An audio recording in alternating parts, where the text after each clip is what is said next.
সমুদ্রের তীরে দাঁড়ালে ঢেউয়ের গর্জনের মাঝে আপনি নিশ্চয়ই দেখেছেন আকাশে ভাসমান কিছু সাদা ধূসর পাখি।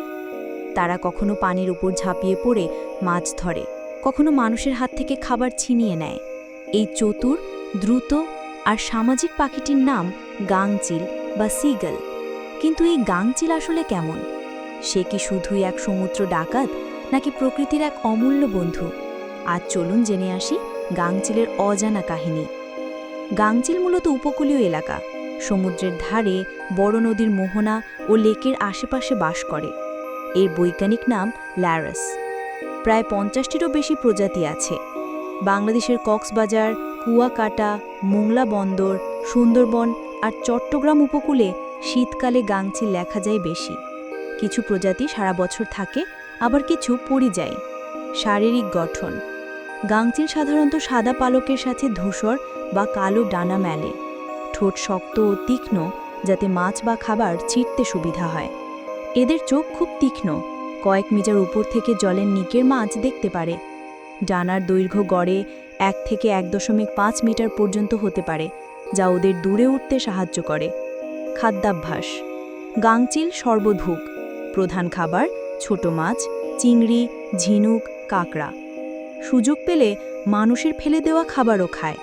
কিছু সময় অন্য পাখির বাসা থেকে ডিম বা ছানা চুরি করে। গাংচিল মাছ ধরতে পানির উপর ভাসতে পারে বা আকাশ থেকে সোজা নেমে এসে শিকার ধরে। বুদ্ধিমত্তা ও কৌশল: গাংচিল অত্যন্ত বুদ্ধিমান পাখি। কখনো সমুদ্রের ঢেউ ব্যবহার করে শিকার ধরে। বরফাচ্ছন্ন এলাকায় ঝিনুক বা শামুক ভাঙতে ওরা আকাশ থেকে পাথরের ওপর ফেলে দেয়। মানুষের চলাফেরার এলাকা ভালো করে পর্যবেক্ষণ করে খাবার চুরি করে। এদের সামাজিক জীবনও মজার। ঝাঁকে ঝাঁকে ওড়ে, শিকার ভাগাভাগি করে, বিপদে একে অপরকে সতর্ক করে। প্রজনন: গাংচিল সাধারণত উপকূলের বালুচরে বা ছোট দ্বীপে বাসা বানায়। প্রজনন মৌসুমে 2 থেকে 3টি ডিম পাড়ে। 2 পিতামাতাই ছানাদের যত্ন নেয়। ছানারা কয়েক সপ্তাহের মধ্যে উঠতে শেখে, কিন্তু মায়ের সাথে আরও কিছুদিন থাকে। মানুষের সঙ্গে সম্পর্ক: গাংচিল প্রায় মানুষের নিকটে থাকে, বিশেষ করে মাছ ধরার নৌকার আশেপাশে। মৎস্যজীবীদের ফেলে দেওয়া মাছের অংশ, ছোট চিংড়ি বা অন্য খাবার ওরা খেয়ে ফেলে।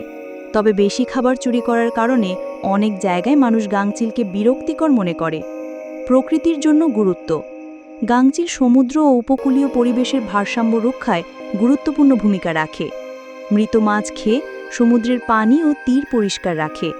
ছোট শিকার খেয়ে মাছের জনসংখ্যা নিয়ন্ত্রণে রাখে। সমুদ্রতীরের জীববৈচিত্র্যের অংশ হিসেবে অন্যান্য প্রাণীর জন্য খাদ্য সরবরাহ করে।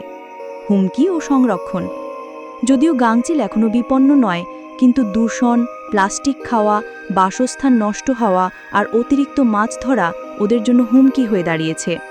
প্লাস্টিকের ব্যাগ বা বোতল খেয়ে অনেক গাংচিল মারা যায়।